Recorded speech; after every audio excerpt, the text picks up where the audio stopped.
Hey guys, welcome to the Dirt on Gardening Podcast.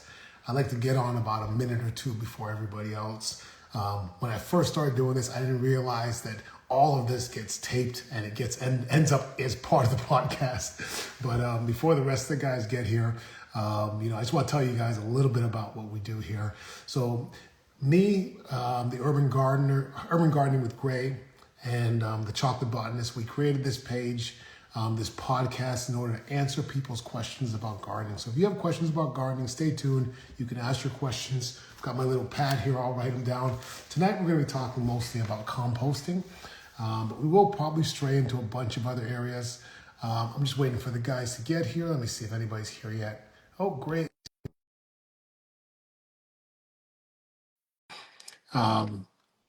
So right now, oh, hey, Gray, how you How's doing? it going, brother? Good. Just letting people know what we're doing here. I didn't realize when we first started doing this that as soon as I press like on, like the Yeah. pod, it's recording the whole time. So Yeah, because I've seen some of the other videos where you're like, yeah. ba-da-ba-ba-ba. That's all right, man. It's just catching your candid personality. There's nothing wrong with that. Exactly. So now I try to like make sure that from the get go we're talking about something. We got a couple. Hey, new gardener here. What's up? How you doing, new gardener? And we're gonna talk today about we have a couple sponsors for the show now. We have Sonia's bug spray, and we have the my sweet and spicy pepper sauce. We're gonna talk a little bit more about that towards the end of the show, though. Greetings. Who is that? In Hawaii. What's up, Inner Sanctum? How you doing? Nice. I always. How's your day going, Gray? Oh, it's going pretty good. Pretty good. I got a lot of things accomplished today. A lot of things off the old bucket list. I went and checked on my raspberry garden that the kids and I started. So we're doing good. What about you? I'll tell you what. This has made me look forward to Mondays so much now because I can't wait to get on here and do the podcast. So I'm really excited about Mondays. I was off today, so I had a chance to be in the garden. It rained almost all day today, which is a rarity. Yeah. Um, but I have a question about something I did in the garden. I'm gonna wait for Derek to get here because I really want to ask him about this as well. Both of you guys, because I visited a goat farm recently, and Nice. I got some goat droppings from the farm, Mhm. and I want to talk to you guys about that. So we're gonna talk about it once we get the show going. Hey, what's up, France? Bonjour, comment ça va? Almost so far. I see Nice. Lanita's here. Oh, that's my sister up. Soggy here in Beaufort, South Carolina. Um, Actually, I'm driving up to North Carolina this Friday. My son's running his last ever track meet for Georgia Tech. Oh, there we go. There's the chocolate botanist there. So we're gonna drive up. I guess we're gonna be right through Savannah. We're gonna drive up the coast there. So it should be cool. Nice. So What's since you're going going to on, be going Derek? to Huh? You said you were coming to North Carolina. that, What part? that's what I said. Go I'm visit Chuck. going to Wake You're Forest. So gonna be about 30 minutes away from me. what? You need to come by. You need to come by, man. Yes, give me the details. And I'm glad. Side note, because I got in just in time. Y'all like to start early, and I'll be running late. I'm glad you knew the difference between Beaufort, South Carolina, and Beaufort, North Carolina. Yeah, I'm glad you knew that. we are going to be in Winston-Salem. Is where our hotel is going to be. Okay, that's an Winston-Salem. hour away. Okay, cool. You have, and from Winston to Wake Forest, I feel like, and I could be wrong because I don't know nobody's directions.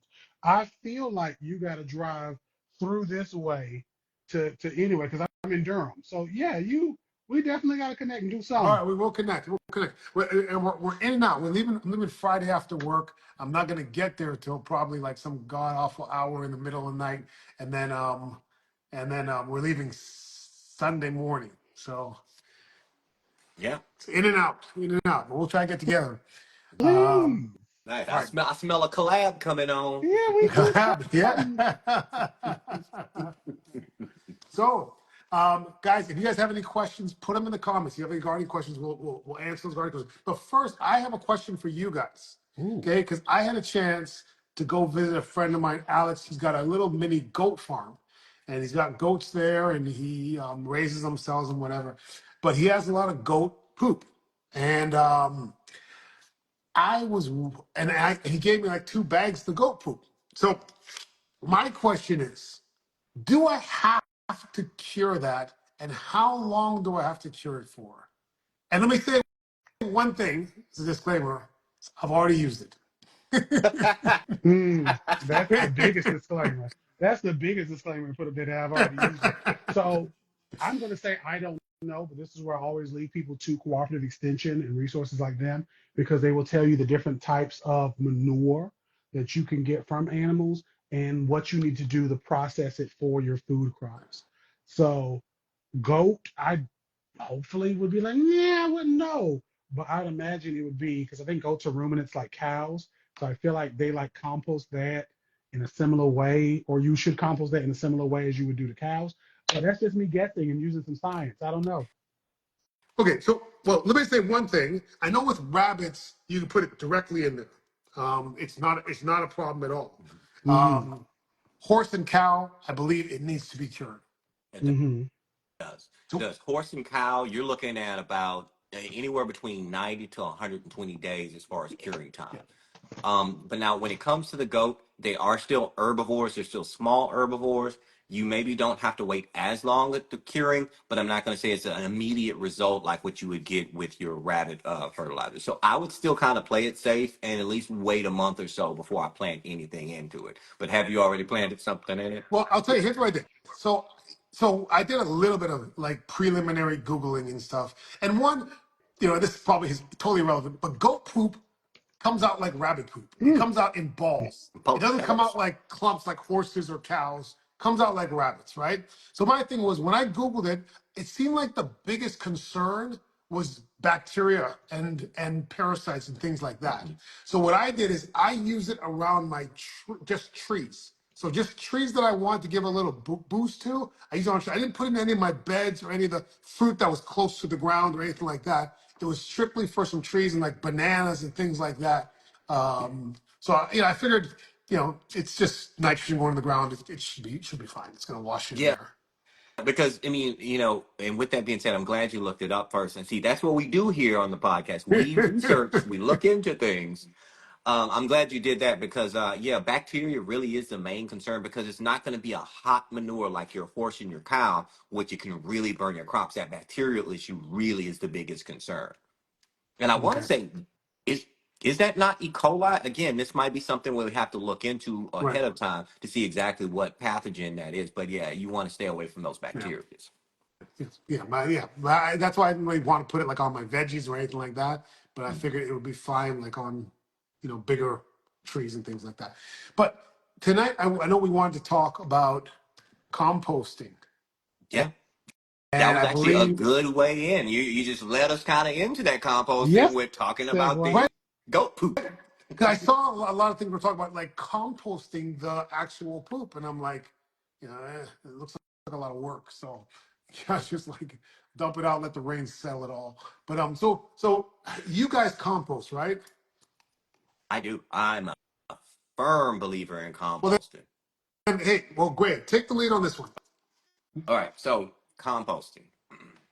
Composting. Why do you compost? The reason why I compost is because I live out here in Texas, and whenever you're taking in consideration your gardening, you always have to factor in your ecosystem, your climate, and my microclimate out here in Texas. Let's face it, when end of May, no, let's say mid June is when I start getting into like the 100-degree temperatures, 105, 110.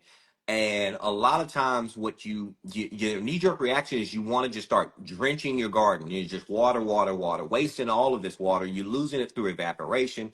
So, composting is my main thing I do to help with that water retention. That's my main reason because that way, one, I'm not, it's not breaking the bank, putting all this water on my crops and wasting our potable water. Because even though we're on a big blue marble, only 1% of our water on the entire planet is actually potable, drinkable. Mm. So, we're wasting water just throwing it all on them crops. So that's why I'm a huge believer in composting. That That's my number one right there. Wait, one question that's right there is, my neighborhood recently started a compost. What should I be placing in my bins, and why should it community compost, or why should I community compost? So first of all, like, what are the things that someone should be putting in their bin, and what are the things that we shouldn't be putting in our bin? See, that's a good one. All right, I can take the lead on it. Does anybody else want to jump in first? Eric, you want to jump in on this? Of course I do. Hey, so composting, when you are doing your traditional compost, where you are either doing a cold compost or you're just letting it sit still and you're not turning it and aerating it, or you're doing a hot compost where you're turning it, you're aerating it, you're going through and really working it up right, you want to make sure you're adding a combination of browns and greens. Your browns are your carbon sources, like your dried leaves, your dead grasses, anything that was, just dried up, brown looking, organic, Even leafy paper, planting like paper material. can go in there as Paper, well. Cardboard. cardboard, all of them, right? Newspapers, all of that, nothing glossy, but you want all of those situations in there. Your greens are your nitrogen sources. So anything that was still alive that is not invasive, there are some plants you shouldn't compost because they'll take over, but your greens can be like rotten produce, spent fruits and vegetables, things that just, may have had an insect or two in them. Again, you want to be careful with pests because you can still, not really take them out of your compost, but that would be what you want to throw in it. You do not want to put in oil or milk or animal byproducts typically. Manure, yes, but like you don't want bones and meat in there. So that is what you do and don't put into your compost. And why would you compost? Compost is a great way to replenish your soil's microbial content because your soil's microbiome is important. And just like you have a neighborhood that you live in and you love to see all your neighbors and you have memories of all the neighbors of all your years past, is the same way we want our soil to have that recollection of microbes that can benefit not just their mind and their past, like it, for us, but can benefit your plants' biology and what nutrients they have accessibility to. Boom. So Awesome. what's so you said the greens and the browns. What ratio are you comfortable with for greens versus browns? Way more browns than greens. You always want more browns than greens because if you add too many greens to browns, you end up getting like an anaerobic nightmare where it just smells terrible. Like compost can start off smelling rough, but it shouldn't like stay that way. And because I've done a lot of crazy things in my life. I'll tell a couple of my compost stories later in this thing because I have one I did indoors with my ex, and let me tell you, the people were upset with me. The amount of greens you add in has so much nitrogen it can just throw off the balance, and it just makes everything go sour, smell terrible. So you don't want that. Yeah. And that's what I've realized. A lot of people who have failures or problems with their compost is because of that imbalance. You think more is better, but no, it really isn't in that situation. And I'm glad you mentioned the dried leaves too, because when it comes to those leaves, you don't want to go get that clump of leaves that's been sitting in your yard, especially after Andre just got all of this rain and everything. That's not what you want to put in your compost. You want to get dried, crushed up leaves that's going to help that organic matter break down. I'm glad you mentioned that. Somebody in the comments asked about weeds. Yes, you can compost weeds, but the thing about it is you need to make sure they haven't gone to seed yet. Because if they've gone to seed, then you're going to start getting all these weird things growing up out of your compost. Now, the question that they had actually was, does anyone else put weeds in their watering can, let it steep, and then water their plants with it? Sounds I'm like gonna banana water. I'm gonna hold your hand, whoever. Wool love, I'm gonna hold your hand. You take your hand in mine, and I'm gonna hold your hand when I say this because I did type it out there too. That doesn't give your plants anything. Your plants need nutrients that are in an elemental or ionic form, a basic form, which means they've been broken down, not by water, because water will let there be just a bunch of organic refuse in the water that something else still has to break down, but they need it in a place that can be like accessible. That's where we decompose things with like compost or something ate it and pooped it out, or vermicompost, which is a mix of both. So that's what that is. So please don't give your plants tea. They're not British. So are we talking like a 2-to-1 ratio of browns to green, or a 3-to-1 or 4-to-1? Like what I've would be the done ballpark? I've I've done as much as a 2 to 1 to start off with, but typically, because I'm doing indoor composting now, it may even be a 10 to 1. When you are outdoors, you definitely want more browns than greens. So I think the general like rule of thumb is 2 to 1, but I can't. I would have to Google it right now, and and you can add sticks to your compost because those are browns. So your Yeah. sticks, your branches, your briars, your thorns, your weeds. Again, you don't want them to see. There's some weeds which will again take over your compost, so you want to be careful. But you can add pretty much any brown thing from your yard waste into your compost, excluding again like oil and milk and animal fats and stuff like that. I'm glad you mentioned that about the oil and the milk. So why wouldn't we want to add the oil and the milk? What would that do to the compost? So your compost, when you're composting party people and you're doing it right, you are introducing a good mix of microbes into your compost world, your that breakdowns world, right? So it's like we have a family reunion. All of us know that one family member who those series of family members, they come in, oh God, here they come. It's about to get rough, right? Everybody knows one. I used to have one. He will come in, we called him Carrie Cool. Hey cousin, he was high, I think, every day I saw him. He only had 3 pantsuits across the time I knew him, from the 90s until he passed, God rest his soul. I touched him one day, got a high five. I got a little high. I didn't even know what was happening. I was 15. From the hand contact, it was wild. But we all know that one person who comes in and they just can change up something in a good way or a bad way. But with the oils, with the fats, with those milks, they can allow an opportunity for microbes you don't want, for fungi you don't want, to now eat on that stuff and then take over. And if they can outcompete with the good stuff, now you've made a mess. In addition to like outdoor pests like raccoons and squirrels and opossums, all those little demons, they are now coming like, oh, this human left me this golden corral out here. Let me sneak my way in here and go ahead and do the darn thing. So when you are doing that, that's again where your brown, when you add those browns, they hopefully over time, it's not immediate, keep your compost, because I see Chung shoes in here saying that keeps your compost from smelling bad over time, because you're getting your situation set up where you are supporting great microbes. And there are actual liquid additives as well you can add to your compost to help them get a head start or rebalance them out with the microbial content as well. Now, Yeah, no, I agree. someone asked what we're talking. We're talking about composting, guys. So we're talking about different. I guess we'll get to different methods of compost, but we talked about why we compost and sort of how you do it. And generally, you want to have your browns and your greens, and you want to have a ratio of more browns than greens. I would say anywhere from 2 to 1 browns to greens to 6 to 1 maybe, or something like that is probably going to be a range where you're not going to run into problems. Yeah. All right. Now, what about those compost tumblers? I used to have a compost tumbler when I first started gardening, Uh-huh. and I gave up on it. But I realized in retrospect, I had way too much greens. I didn't have enough browns.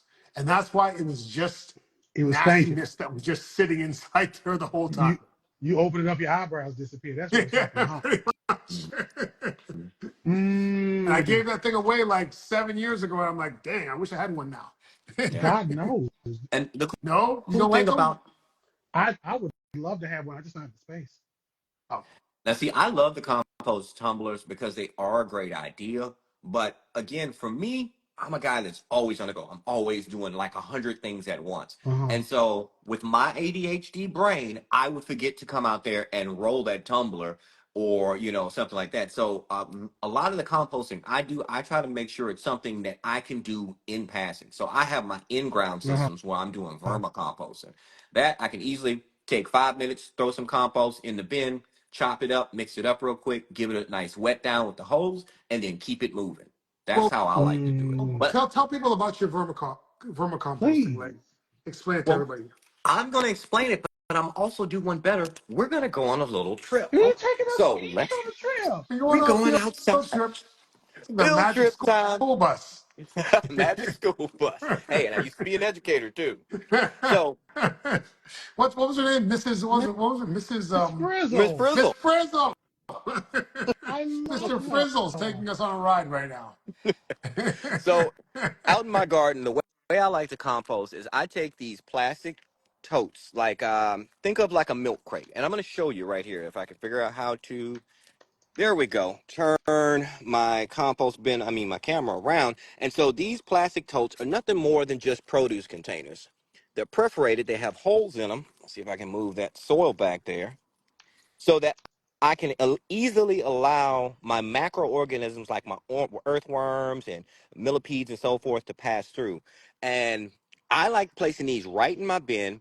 I throw my, like you see some eggshells right there. Hmm. I throw my compost right in it. I turn it over and then I let it do its thing.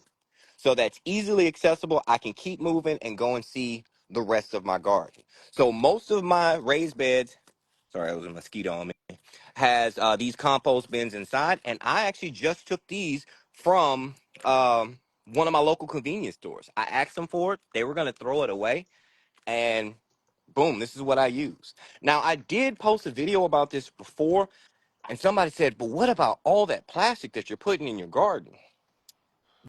This is one of those situations where I don't think the plastic is really affecting my garden and I'm stopping something from going to the landfill. Now, I've seen videos where people will take metal devices and do the same thing. Like, now this is the Louisiana in me, okay? Somebody took the strainer from inside of a crawfish boil pot and put it into the ground and used it as a composter. I said, that is sacrilegious. Don't you waste my pot from my crawfish boil to make your compost. No, we don't do that.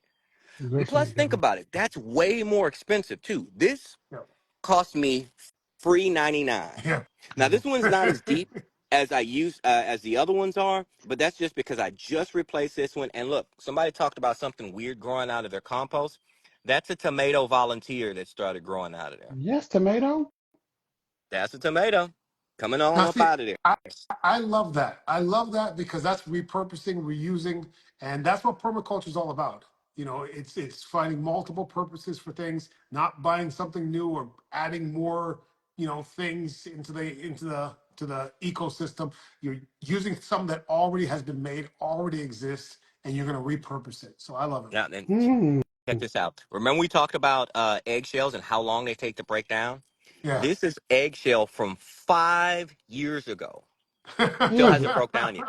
But look at the crumble on this. Look at the crumble. This is nice, friable soil. So Yeah. when people say, "Oh yeah, but it takes so long to break down," but this is a It good breaking soil get that's there not clumping eventually. together. Let me Exactly. ask a question. Do you find that things grow better that are adjacent to that there versus on the far end of the bed? Yes, yes, because of all those holes that I have in there, earthworms are always passing through it. So essentially, they're adding their worm casting throughout that entire bed. But yes, closer to it, closer proximity, I had some okra that did absolutely well because the earthworms aerated the soil so that the roots could go out and do their thing. So yes, Mm. I love that. I love that. I love that. Yes, Hart. Now, Now, sorry, what? Andre, now, I mean, you was talking to us about, but what composting you be doing? All yeah. right. Well, I'll Because do you it. like to I am ask us questions, and then you just be like, next story. And I'm like, wait a minute, we didn't hear from you.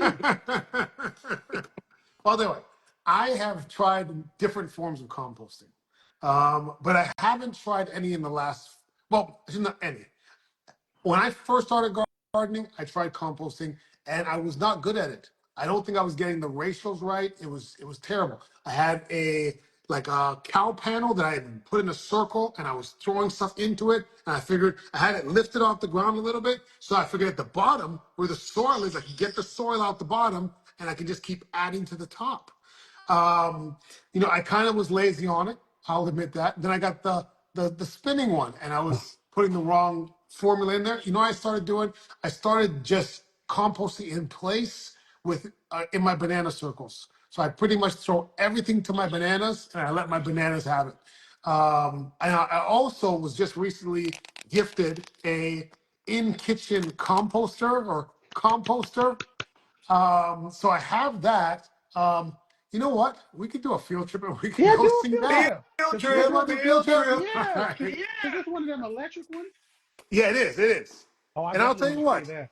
it's not true compost, It's not. but it becomes a fine powder that you can just take out with your hands and sprinkle wherever you want. It's very much like almost like worm castings in sort of texture. Let me show you guys what it looks like. I just Andre. loaded it up today. That's what it looks Ooh, like is right that a there. loamy? It's a Vago. Vago. I used the wrong term. Vago, AO. Yeah, Let's see. And it's right pretty. now it looks like a little soupy right now, but it's gonna get going. Get going. And how long does that take to make it into its Usually in about powder form? 2 days. In about 2 days, it's a powder. No matter how mushy it was when it started, it's a powder in about two That days. is dope. So for those of you who are thinking about getting one, or you may not have the finances to get one, if you are like taking your, because in those electrical doodads, you can do like bones and other stuff as well. Um, you can. I've done it where I've just dried them in the oven. Like I've let things sit in the oven as I'm cooking other things. I blend them down, and then I get pretty much the same concept. It takes a lot longer. It's a lot more work than just putting it in a little machine, but I can still get the same result without, spending the money right now.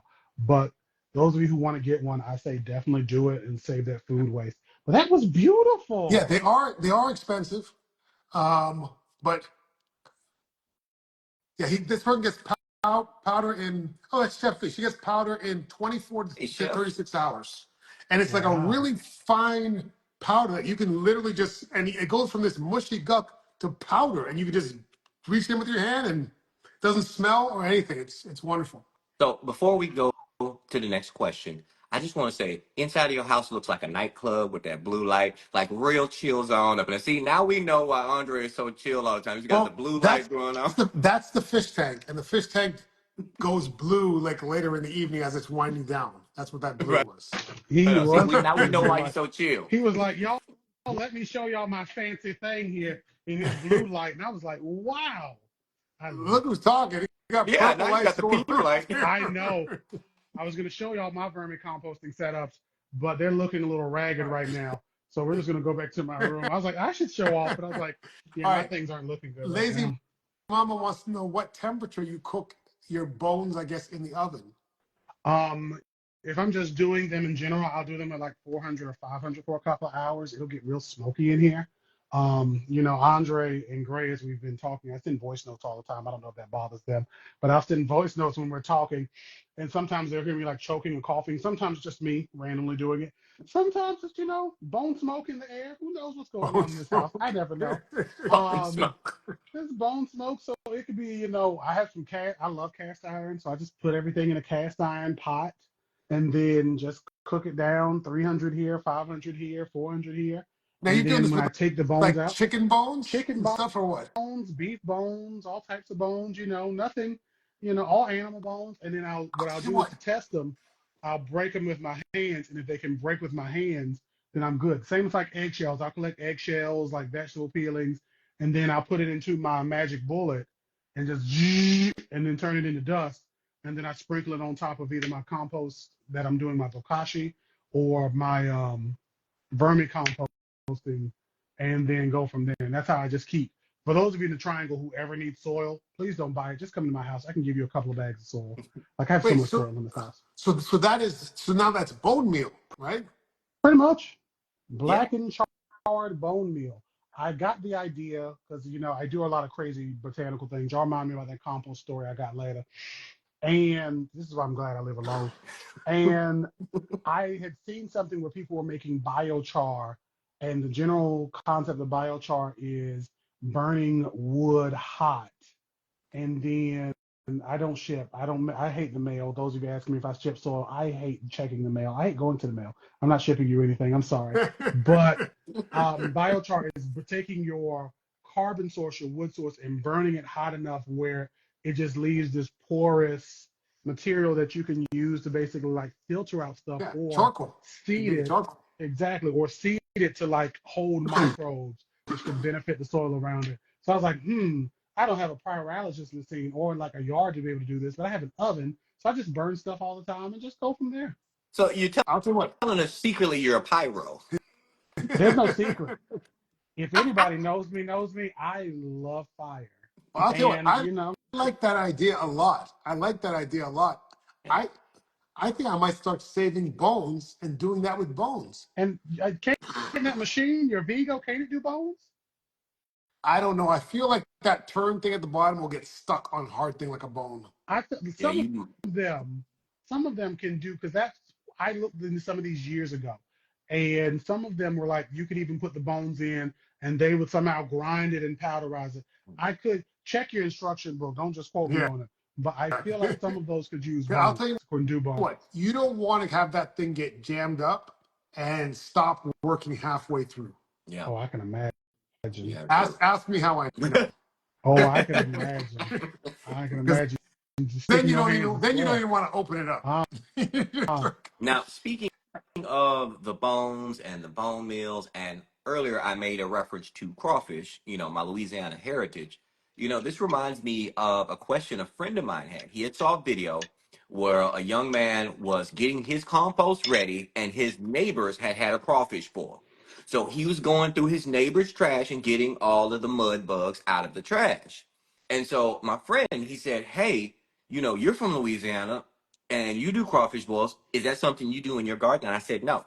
And he said, well, why not? That's a great source of calcium, using the shells from the crawfish. I was like, yeah, but you have to take in consideration that when you're talking about a crawfish boil, you're using a lot of salt, a lot of salt. So when you're cooking those crawfish or shrimp down or crabs or what have you, and you're cooking them in that salt, then you're putting that salt essentially in your compost. And when you're putting Hmm. that kind of salt levels in your compost, I mean, you got a situation for disaster right there. Yeah, I could see that. I could see that. Now, someone asked about if it's easier in tropical weather. I would imagine that the whole biological process can go a little faster in tropical weather, maybe. Yeah, I would concur. Yeah, because the temperature is just right. You can get that decomposition going basically all year round. You have no real like dormant stage like when there are winter months and so forth. So yeah, yeah. Agree. Now, you mentioned biochar. I made a video on making biochar, Mm. and the shortcut that I had was using lump charcoal, like all natural lump charcoal, because then you already have it halfway there, and then you're Mm. just soaking that in the medium or in the nutrient or whatever it is, like the fish emulsion or the worm casting tea or whatever it is you want to soak it in, because you've already got the porous Structure. structure. Yeah, and then you're just basically soaking in that thing for a couple of days, let it get all absorbed, and then you can. And what I did with the lump charcoals, I broke it up at a stick and I mashed it up into smaller pieces so that it's almost gravelly in texture, and then just sort of distribute that to the garden. I feel like it's a long-term sort of nutrient release for the garden. Mm. Now I'll definitely look into that. I'm gonna say, Andre, I love you, but I completely disagree with you on this one. All right, tell Yeah, me, yeah. give me. So charcoal, like charcoal briquettes. That's what we're No, talking about, right? not Okay. briquettes, lump charcoal. Okay. Okay. Okay. See, that was my disagreement because Yeah, with no, not charcoal briquettes. briquettes, all kind of additives are being added to No, no, Oh those no. yeah, briquettes. no. Just That is not. straight lump charcoal. That's just straight charcoal. There's nothing added to it. Gotcha. Yeah, I tell Okay. people do not use the briquettes. No, don't use No. those. No. Yeah. Yeah. Yeah. Yeah. Okay. We All on the right. same page. All right. I So love what that. is new going on in everybody's garden right now? Because I've got a couple of things going on in my garden that are a little bit new for me. Really, what you got going on?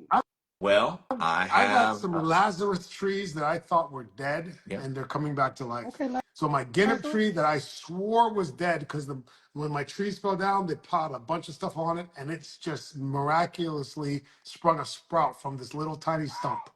So I'm excited Wow. about that. I've got my wax jambu or wax apple. It's fruiting for the first time. I've had the tree for like many years, and it's finally fruiting. So I'm super excited about that. What else I got going? My blue Java banana is Mm-hmm. coming up. I don't know if you guys saw the video. Um, so there's a guy in Malachi. He's here in my area here. He's actually coming by tomorrow. Actually, come to the house.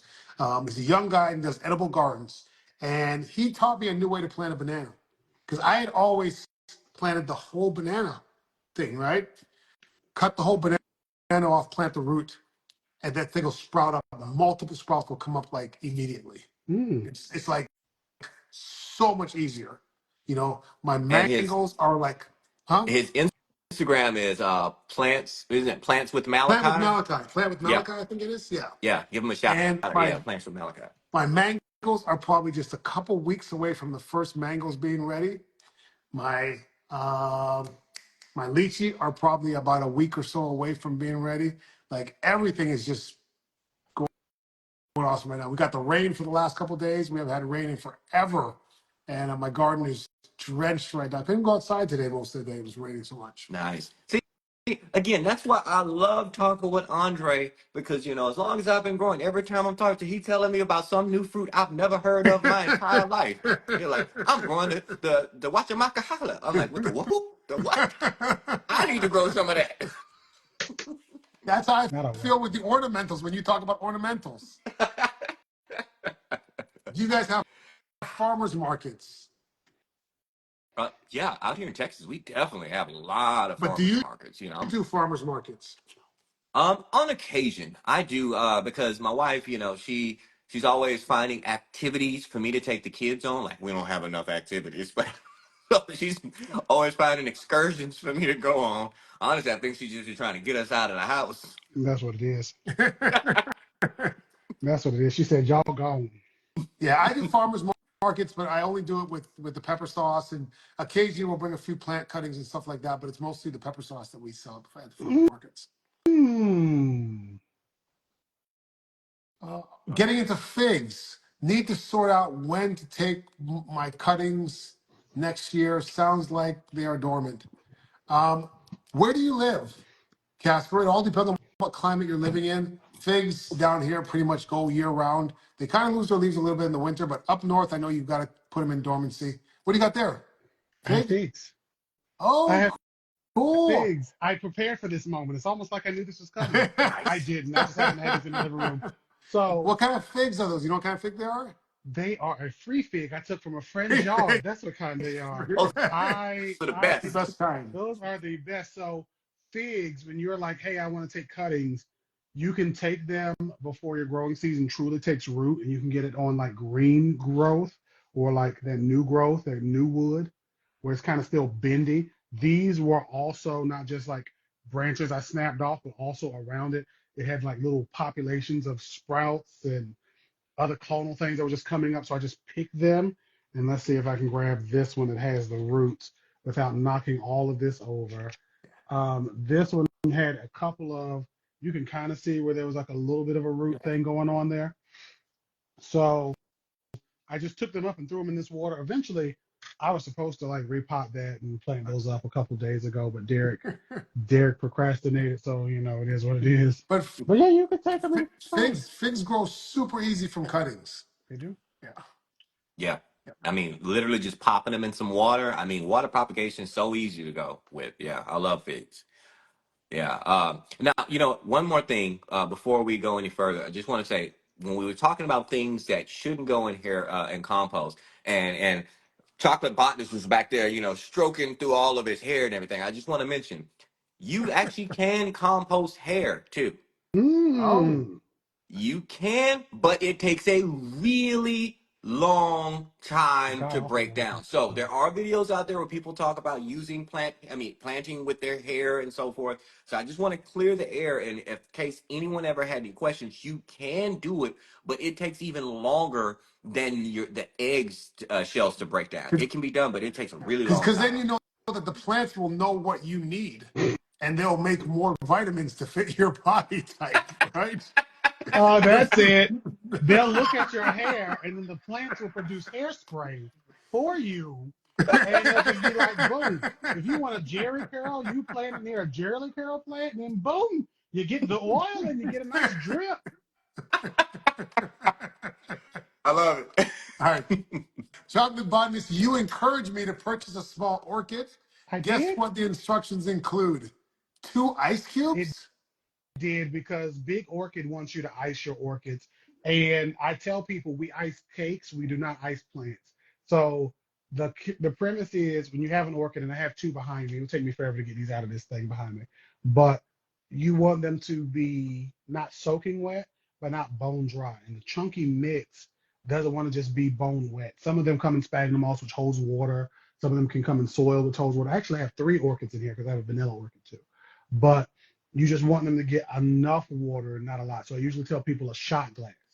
You have a shot glass in your house, you give an orchid a shot glass of water, a couple of shot glasses of water. It's a small amount. People have that frame of reference, and then they go for it. Like a Shot shot of glass. water a day or a shot of water? When the soil is dry, when the Okay. medium or Okay. whatever is dry, a shot glass. Just a little, you're going to, shots. Most people used to do that in the day. I never drank, but if you did, it's okay. And you're just going about your way. Now, Okay. why don't we want to use the ice cube? What are the ice cubes doing to the roots of the orchids when we introduce ice? It's not necessarily the roots, but basically, here's what's going on. You have a plant. I'm so glad I'm wearing headphones so I can turn away from the camera and still talk. Whoops, knock that over. There we go. Uh-oh. You have a plant like this. It's okay. I knock stuff over all the time. This is why like a lot of things are like either solid glass or not. So this is a vanilla orchid, vanilla planifolia. This is a beautiful orchid. I've been growing this now for like a year or two. Got it in Atlanta. And when you put an ice cube right here on the soil right here, that environment in this general area, the temperature is going to drop.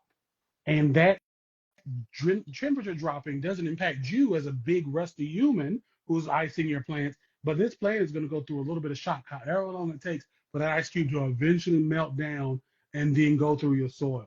So you have that small microclimate now that has shifted, and you don't want that. So that's why I tell people not to do that. Yeah. Well, I guess they could use an ice cube and put it in a shot glass and just wait an They hour. They could, but some of them would Yeah. be like, yeah, I'm just doing ice. And ice cubes could be different sizes. Like some people, I imagine they're just taking cups of ice and they're like, boom. But again, a shot glass. All you need. That's all you need. All You know you what? need. I had a beautiful vanilla bean orchid, Did and you? my lawn guy Oh chopped it no. at the base. He did. I made a bunch of cuttings of it, and I had about 6 or 7 plants, and one of them dried out because I kind of neglected it. The other one I put Mm-hmm. in the ground, and it was living, and then it died, and I gave the rest away. So Oh now a God. bunch of people have the orchid. I don't have one. I don't have one myself. So That is my a sad. So did you fight that long guy? Because if you didn't, I will. the fight along. Nah, he's a good guy. He's a good guy. He tries his best. All right, let me see. There are any questions that we missed so far? If you have questions, guys, feel free to put the questions in the comments. That's what Let we're me here take this for. moment to thank our sponsors. Our sponsors are Sonia's Bug Spray, and right there, and also Andre the Farmer's sweet and spicy pepper sauce. You can get that on Amazon as well as andrethefarmer.com. You can get the bug spray on Sonia's bugspray.com. And we have a new sponsor. We have not finalized everything yet, but I believe Retain. It is a lubricant and a disinfectant for your tools. I definitely need that because sometimes I'm not the best at always. Oh, there it is right there. I'm not the best at always cleaning my tools, especially before grafting. And I feel like grafting is the one time where you definitely want to have your tools pretty clean. So I usually put some hydrogen peroxide or something like that on it. But it'd be nice to have a spray bottle next to me that can do that and also lubricate Mm, at the same time. I'm, that is beautiful. I'm I'm not covering gonna up say the anything else to old that. label. They've changed names, but it's retained spray. So I'm covering up the old name. The people got a question. The people are saying, what's one plant you have never grown but you want to? Hmm. Oh, Makes us want to think, huh? well, no, I know. There's Uh-huh. one, and I got some seeds from Andre's house when I was out in Yes, Orlando, and Orlando. I cannot remember what the name of the fruit. It looks like a star, and Andre says it tastes like electrical fire. The fruit. Oh, Suriname cherries? Yes, yes. I A go into what? my Lord of the Rings. I was like, yeah, Surinom cherries. Like, no, that's not it. Suriname cherries. Suriname cherries. Yeah, that's Oh, what I so want it's to try to grow. I don't know if it can grow here in Texas, but you know what? I want to give it a shot. and I took some seeds home with me. I didn't get them to germinate, so I might bug you for some more Okay, seeds. I got you. I got you. Be Green Inc. is the name of the company, and it also cleans sap as well. So what is the Wow. plant you would grow if you could grow anything, Derek? I've wanted to grow Buddha palms, like the citrus, gnarly looking citrus, or one I would really love to grow is ashwagandha, because you can use ashwagandha. Not saying you should do this, but if you take enough ashwagandha, it can encourage like very vivid dreams or visions. And I have done that before in using another herbaceous perennial in tangent. And I usually can have good control of the old dreaming. And my dreams are very vivid anyway, but it was something I wouldn't recommend, but I would grow that. So wait a minute. You telling me you taking some of that Black Panther from the Black Panther movie? You becoming a superhero on us? The powers of the Black Panther have been stripped away. That's what that happened. And I was stripped away in my bed like this. And I woke up and I was like, I got to be careful. I can't do that anymore. Because these plants can, do a lot. And if you're growing tons of ashwagandha, Justin, y'all can send me some for free now. Like, help Black people out. My God. But we go ask you now, Andre, what would you grow that you haven't yet? Yes.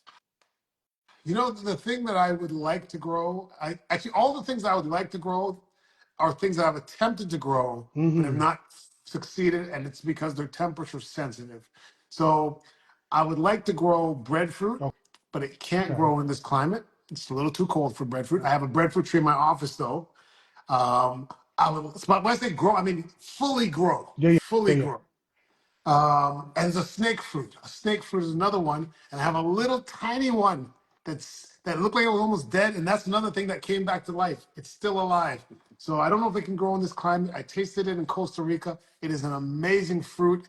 It tastes like it looks like a clump of garlic, and it tastes like almost like sweet, like really super sweet almondy kind of flavor. It's really really good. That sounds It's an interesting flavor, hard to describe.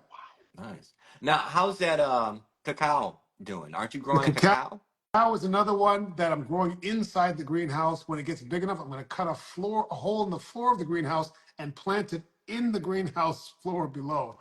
Um, Possibly. Now that I'm thinking about it, I might ultimately be moving, so maybe I won't plant it in the ground. Maybe it'll live in a pot for a while longer. But Lanita's on here right now, and she said I can give you a piece of the vanilla back to you. Mine is 3 feet now. It was 3 inches when you gave it to me last Oh, June. Yeah, that's yeah. I'll definitely beautiful. take a piece of that back. That would be great. Thank you. Oh, that is Oh, thank dope. It's- you. Appreciate that. Any wild foraging you guys excited about? I ate lots of ramps Wow. this year. No, you're not a forager? I am not a forager at all. I said this before, and I'll say it again. If you want foragers, go to Shane, the wild dryad. You go to Alexis, the black forager, and they will give you brown and black people who are going out there eating the stuff. I will do it because I know some stuff on my patio and some stuff I'm real confident with. But outside of that, no. Wasn't Alexis just like in Time Magazine or something like that? Something big. She's she's everywhere, and I Yeah. freaking love her, and she's amazing. She is such an angel. Yeah. She reached out to me. I had some losses in my family several years ago, posted about it, and she reached out to me and was like, put a comment up in the post. And I was like, oh, thank you for like actually seeing this and like giving me some words of wisdom. So she's freaking phenomenal. Yeah. So you go to that phenomenal person. You don't ask me about no foraging. I get upset when people ask me about foraging. They're like, you do it. No, I don't. I get mad. I don't know why. What Also, about y'all? Y'all I like a little bit of foraging, but they're gonna be for more common things, like your berries and your mushrooms and things like that. I went to I got asked to speak at the Memphis Mushroom Festival a couple years back, and I uh-huh. went there and I learned all about mushrooms. I learned about different kinds and things like that. So now I don't mind a little foraging. So when I would go hiking with the kids, we strictly all like we're looking for animals, we're straight animals. Then all of a sudden it became all right. Now I'm looking for plants and animals. And now I'm looking for mushrooms, plants, and animals. So that would But make you a really fun guy. I was gonna throw where's my a sound effects? fun. We have the sound effects. I can do a but up bum. I was gonna not to throw a pun in there, but you didn't leave me much room to do that, Gray. Oh. Oh. Nice. Now we got Love a question breadfruit down from the here. islands. Thanks to answer. You're welcome. You're welcome. You're welcome. Thank you very much. Heat Life said great podcast. I'm really enjoying this forum. Thank you, Orchid. I appreciate you. Appreciate you. How can you tell the difference between a flower and a weedy flower? I got an answer, but I want to hear y'all two first. I I'm don't think there's a difference. Personally, like a weedy flower, is just a flower you don't want.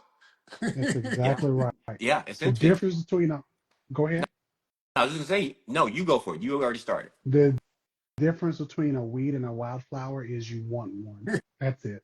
You want the wildflower, but you don't want the weed. So, like a wildflower in North Carolina can be an Echinacea purpurea, but that could also be a weed to some people, right? Because they don't want it in that area. There are certain sunflowers, right? That some people will be like, oh, I got these sunflowers coming up. And they're just coming up because the birds ate them. The seed dropped down and went in and it did beautiful. But now it's a weed because you just don't want it in that place.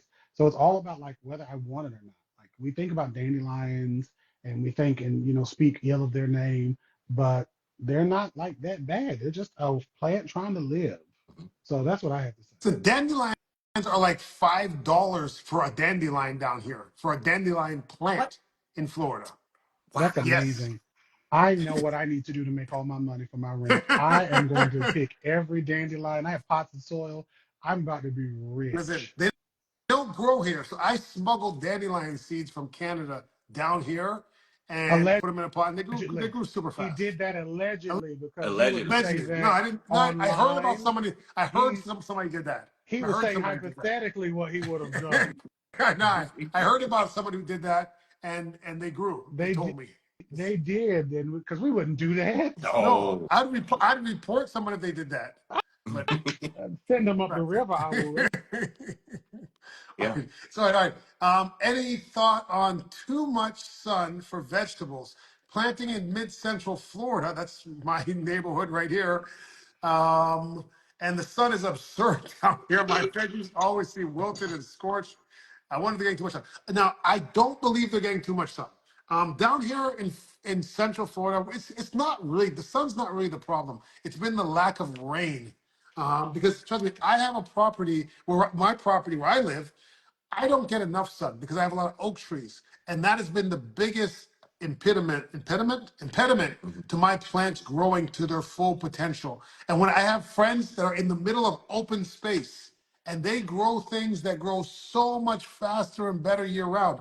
Now in the summer, regardless of where you are in Central Florida, sun, shade, you can't grow certain things. Like your brassicas, forget about it. It's too late. Not happening. But but trust me, the sun's gonna definitely help you. I wish I had some full sun spots. I would grow a lot more things, a lot better. Yeah. Yeah. And plus, it Yeah. depends on what you're trying to grow out there too. I mean, if it's just your common, everyday vegetable garden stuff, I mean, yeah, you really can't sun them too much. Now, I will say out here in Texas, it get really, really, really hot. Really hot. The sun be like, "Hey, how you doing?" So, but what I do out here, I do put shade cloths up when I'm getting into, again, when we're talking about July, when it's the 110s. So I will throw some shade cloth that puts, lets about 45% light through, and Mhm. that helps in those type of situations. But yeah, in Central Florida, I think Andre, I would go with your advice for sure. Most Jay, definitely. yes, those are the seeds. When you blow on the dandelion, those are the seeds.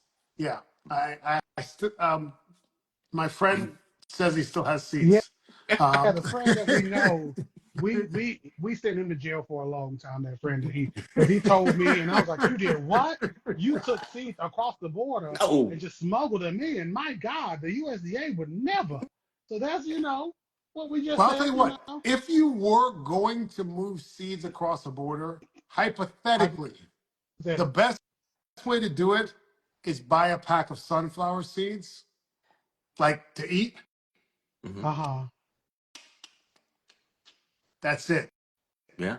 You know, hypothetically, if I was going to Hypothetically. do it, because since we're just doing this hypothetical, let's say you went to Puerto Rico with your ex years ago, and you wanted to bring back some elephant ear and other seeds you just found around the island. hypothetically, if Andy Griffin was the USDA director man at that time in the offices, when you walk by him, if Griffin. you just put he looked like Andy Griffin allegedly. I would just put those seeds allegedly in my wallet because it just looks like lint, and they don't even question it. Allegedly. Allegedly. That Nice. that would, yeah. If I was a different kind of person, I'd do that. Okay, what is a good spray for fruit trees? Also, should I spray in Orlando? Carol, I don't spray anything unless there's a problem.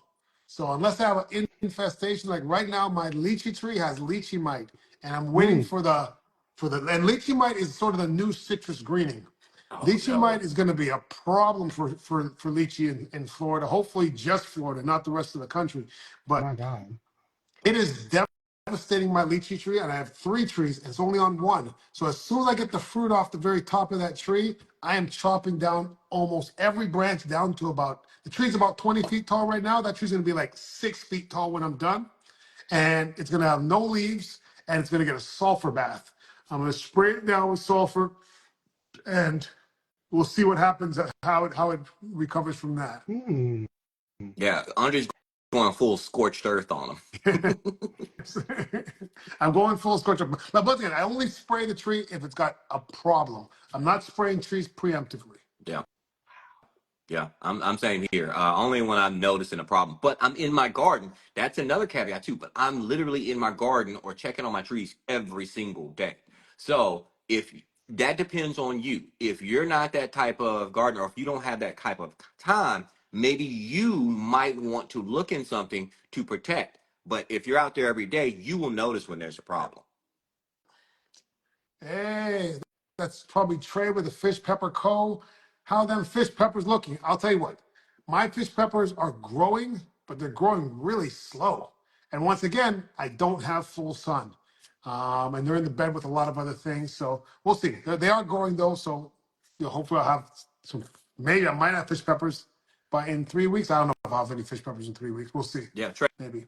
I need to reach out to you too, because you reached out to me about fish peppers. I had forgot to respond back to you, but I'm gonna message you back, man. Have you tried to spray citric acid? Has anyone sprayed citric acid on their plants? No. I've used citric acid in like fertigation solutions, but I've never sprayed it on plants. Oh, No, yeah, yeah, I've I never. didn't. I didn't know that was a thing. What do you Uh, use for white flies and leaf miners? There's a pesticide that I don't suggest anymore unless it's like really, really detrimental. Unless you're really, really trying to save like an old thing your great grandmama had. It's called Sevin, Sevin. And I believe it treats for leaf miners, but it also takes out bees. So you have to be very cautious with spraying it because you want to spray it either at the end of the day or like not in the end of the day, at the beginning of the day, but maybe like in the middle, or not, I'm sorry, at the beginning of the day or the end of the day, not in the middle where the bees are out and about. Right. mm, Yeah, definitely, because the bees don't move till sunrise or till well into sunrise. They don't. They go down before sunset. So, mhm. I had bees for 5 years. So, We I we mean, had a question about sugar apples in North Texas. Yes, you can get sugar apples, but the challenge with apples is they have to have enough chilling hours. well, So, oh yeah, go hold on ahead. 1 second. He means sugar apples, which are like sweet sop. Oh, okay, Yeah, okay. not apples. Apples. Yeah. Oh, gotcha. So you're probably too cold for sugar apples in North Texas. Um, like, Okay. yeah, like I'm kind of border. I'm in 10A. I always say if you're 9B, if you're colder than 9B, if you're 9A, then you're really pushing it, unless you have protection for it. 9B, 10A, that's really where you're going to be able to grow sugar Yeah, apples. and we're in 8B, so it's gonna be too cold, man. Yeah. Unless you grow it in a greenhouse or in a pot that you can move inside. Also, I have an improved Myers lemon patio tree, 2 feet high, lots of small green lemons, but the leaves look like something's been chewing them. Yeah, something. Look underneath the leaf. Look underneath because more than likely it's something is because I have a big tree canopy. I have a Myers lemon as well. And 2 years ago, I did have something munching on my leaves. And I looked underneath, and it was a caterpillar. So look underneath your foliage because more than likely something is munching on them. Okay, so they can't find any insects, but they're finding spider strands. Use Nemo and insecticide, but no joy. Think maybe Hmm. that's a spider mite infestation.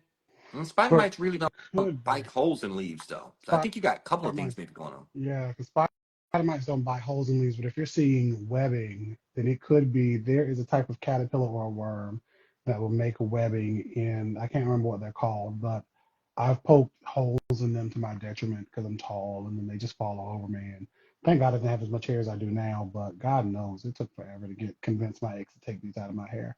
But took forever. Forever, I tell you. But it could be that. It could be some type of caterpillar or worm. Okay. Okay, my peach tree fruit were mushy when I tried to harvest them. Carol, um, they could have been over. Well, I don't know if you left them on the tree too long. Why would the peaches be mushy?